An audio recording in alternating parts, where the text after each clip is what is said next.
మాజీ మంత్రి పూలు పాలు అమ్మడమే కాదు భూ కబ్జాలు చేశాడని ఆరోపించారు మల్లారెడ్డి బాధితులు. పోలీసుల ముందే చంపుతానని బెదిరించారని ఆరోపించారు. పేట్ బషీర్బాగ్ లోని 82 సర్వే నెంబర్లో ఎకరం 29 గుంటల కంటే ఎక్కువ ఉంటే సారీ చెప్పి రాజకీయాల నుంచి వెళ్లిపోతానని మల్లారెడ్డి సవాల్ చేశాడని గుర్తు చేశారు.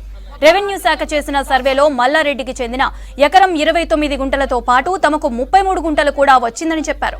మల్లారెడ్డి మాట మీద నిలబడి రాజకీయాల నుంచి తప్పుకోవాలన్నారు బాధితులు. మళ్ళీ మనం రీసర్వే చేసిన తర్వాత మొన్న అండర్ లా అండ్ ఆర్డర్ వాళ్ళు ఏం చేశారు, పోలీస్ డిపార్ట్మెంట్ వాళ్ళు ఏం చేశారంటే లా అండ్ ఆర్డర్ కంట్రోల్ చేయాలని చెప్పి వాళ్ళు ఎంఆర్ఓ నుంచి కలెక్టర్ నుంచి సర్వే చేయించారు. సర్వే చేయించిన తర్వాత మనకు సర్వే రిపోర్ట్ వచ్చింది, మన ఫేవర్ లో వచ్చింది. ఇది 82లోనే ఉంది, ఆయన 1.29 ఎకర్స్ ఉంది, మిగతా ఎక్సెస్ ల్యాండ్ ఉంది. ఎందుకంటే మల్లారెడ్డి గారు ఏం చెప్పారు, ముందు నుంచి ఆయన ఏం చెప్తుండ్రు, 82 సర్వే నంబర్ లో 1.29 ఎకర్స్ ఆయన వదిలేసి ఎక్సెస్ ఎంతైనా కానీ అది నాది కాదు అని చెప్పి ముందు నుంచి ఆయనే వివరంగా క్లియర్ గా మాట్లాడారు. సో ఇప్పుడు మనం ఇది ప్రెస్ మీట్ పెట్టడానికి రీజన్ ఏంటంటే మనకు సర్వే రిపోర్ట్ మన ఫేవర్ లో వచ్చింది అని చెప్పడానికే మాత్రము. మనకి ఇది ప్రెస్ నోటు ఇదంతా మాకు తెలియదు, ఇది ఎట్లా ఇస్తారో ప్రెస్ నోట్ అనేది మాకు తెలియదు. మనం ఏం రాజకీయాలు ముందు నుంచి చేసింది కాదు, ముందే మనం ప్రెస్ మీట్ కండక్ట్ చేసింది కూడా కాదు, ఇది ఫస్ట్ టైం చేస్తున్నాం. కాబట్టి మీకు మీడియా మిత్రులకి మనము ప్రెస్ నోట్ ఇది మీటింగ్ అయిన తర్వాత ప్రెస్ మీట్ అయిన తర్వాత మేము క్లియర్గా మీకు ఒక నోట్ పంపిస్తాం. సార్ మేము 2012లో కొనుగోలు చేసి మేము పొజిషన్ తీసుకొని ఒక ఫినిషింగ్ వైర్ వేసినాం, మా పార్టీషన్లో మేము చేసుకున్నాం. 2016 దాకా మల్లారెడ్డి గారు ఆ ల్యాండ్లో రాలే, ఎందుకంటే ఆయనే క్లియర్గా క్లారిటీగా చెప్పడం జరిగింది అని రాలేదు. మేము మల్లారెడ్డి గారి మీద ఒకసారి డిస్టర్బ్ చేస్తే మేము చెప్పినాం, మీ పేపర్లు మా పేపర్లు కూర్చుందామన్నాడు, వాళ్ళ ఇంటికి వెళ్ళడం చెప్పినాం వచ్చినాం.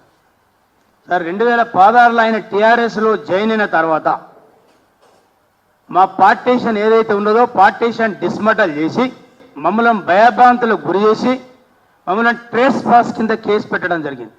మరి కోర్టు నుంచి తీసుకొచ్చినవయ్యా, not to interfere with in the Mallareddy family. 10 మంది ఎవరైతే మల్లారెడ్డి, లక్ష్మారెడ్డి, రాజశేఖర్ రెడ్డి వాళ్ళ వైఫ్లు ఎవరైతే ఉన్నారో వాళ్ళ 10 మంది డాక్యుమెంట్ మీద మేము కోర్టు నుంచి ఆర్డర్ నాట్ టు ఇంటర్ఫేర్ అని చెప్పి ఒక ఆర్డర్ మెడికల్ కోర్టును మేజిస్ట్రేట్ను ఆశ్రయిస్తే మాకు ఇచ్చినటువంటి ఆర్డర్ అది.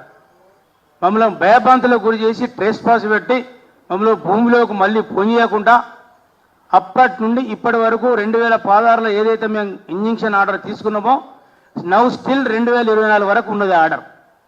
అయ్యా మేము అందరం 9 మందిలా మేము కరీంనగర్లో ఉంటాం, వచ్చినప్పుడు ఇక్కడ లాడ్జీ తీసుకుంటే ఇబ్బంది అవుతుంది అని చెప్పి మనిషికి 400, 500, 600 గజాలు 9 మందిని తీసుకొని మేము పీస్ఫుల్గా అనుభవిస్తున్నటువంటి భూమిని నాకు అడ్డేవర్రా అని చెప్పి ఇష్టం వచ్చినట్టుగా బండబూతులు తిట్టుకుంటూ బ్లూ షర్ట్స్ను మళ్ళీ యథావిధిగా డిస్మటల్ చేసి మమ్మల్ని కొట్టి పోలీసుల ముందటనే భయభ్రాంతులకు గురి చేసి మరి అక్కడ ఆ రకంగా జరిగిన తర్వాత ఇరు పార్టీలను తీసుకొని పోలీస్ స్టేషన్ రమ్మంటే పోలీస్ స్టేషన్ పోయినాం. ఏసీపీ గారి ముందటనే మిమ్మలను చంపేస్తే అడిగే నా కొడుకు లేడు, నువ్వేమనుకున్నావు మల్లారెడ్డి అంటే పూల మీద పాల మీద కాలేజీలు పెట్టినా. మరి సార్ కాలేజీలు పెట్టారు, పూల అమ్మేరు, నిజమే పాల అమ్మేరు, కానీ భూములు కూడా కబ్జాలు చేయమన్నారా సార్ మిమ్మల్ని అడిగిన. నేను ఎందుకు చేసిన కబ్జా అని, మరి ఇదేంది కబ్జా? ఇప్పటి మీద నీ పేరు పాలమ్మిన మల్లారెడ్డి, పూలమ్మిన మల్లారెడ్డి అని ఉన్నది, కాలేజీలో మల్లారెడ్డి అని ఉన్నది, భూ కబ్జాల మల్లారెడ్డి అనే పేరు కూడా నీ మీద ఉన్నది. నేను చెప్పుడు కాదు, యావత్ తెలంగాణ లోపల అందరికీ తెలుసు.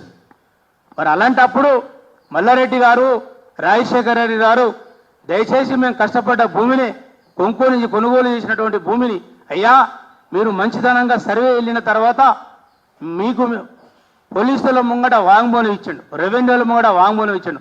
సెంటు భూమి వెళ్ళినా కూడా యాజ్ ఈజ్గా మీకు హ్యాండ్ ఓవర్ చేసి మీకు సారీ చెప్పి మీకు దండం చెప్పి నేను నా పదవికి రాజీనామా చేస్తానని చెప్పి ఛాలెంజ్ చేసింది. మరి మీరు ఈ రకంగా భయభ్రాంతులను గురి చేస్తే ఇప్పుడే మొన్ననే ప్రెస్ మీట్ అయిన తర్వాత ఒక 5-6 మెంబర్స్ సార్ మావి కూడా భూములు కబ్జాలు చేసిండు, అన్యాయకరంతం చేసిండు, ఏమనంటే బెదిరింపులు చేస్తున్నాను చాలా మంది చెప్తున్నారు. సంబంధించిన పోలీసు అధికారులకు కూడా చేస్తే మరి సివిల్ మ్యాటర్ కాబట్టి పోలీసులు కూడా ఎంటర్ కాకపోతారు. దయచేసి ఇప్పుడు నేను ఒక్కటే కోరుకునేది ఏంటంటే మా భూమి మాకు ఇప్పించాలి మల్లారెడ్డి గారు.